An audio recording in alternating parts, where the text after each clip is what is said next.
இருக்கிறார், சீனிவாசன் எப்படி இருக்கார், விஸ்வநாதன் எப்படி உங்களுக்கு எல்லாரும் தெரியும். புதுசா கதை சொல்ல வேண்டியதில்லை. எல்லோரும் புரட்சி தலைவர் எம்ஜிஆர் தேவா, அம்மாவின் ஆசியார், எடப்பாடியார் அன்பால் இன்றைக்கு வளமாக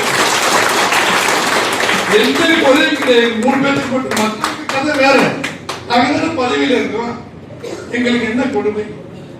என் மகன் விஜய் கட்சிக்கு போறாருன்னா நான் தடுக்கலன்னா நான் ஆம்பளையா? நானு இதெல்லாம் எதுக்கு வேண்டி, எதுக்கு சட்டை மீச, எதுக்கு என்னக்கடா நாடகம்? எல்லாத்தையும் கேளுங்க. நேரம் வரல, அதனால பேசாம ஒரு ஆப்பர்ச்சுனிட்டி, பெரிய சந்தர்ப்பத்தை எடப்பாடி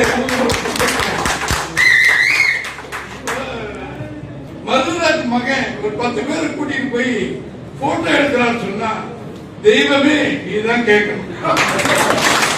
என்ன பார்த்தா செஞ்சோட்டு கடன் 73 இருந்து வளர்ந்து ஒரு மேயர் ஆகி ஒரு மனுஷனாகி இந்த நாட்டுல வாரிய தலைவர் கொடுத்து எல்லாமே பண்ணி இறைவன் ஆகியிருக்கிற அம்மாவும் தலைவர்கள் தான் வந்திருக்காரு.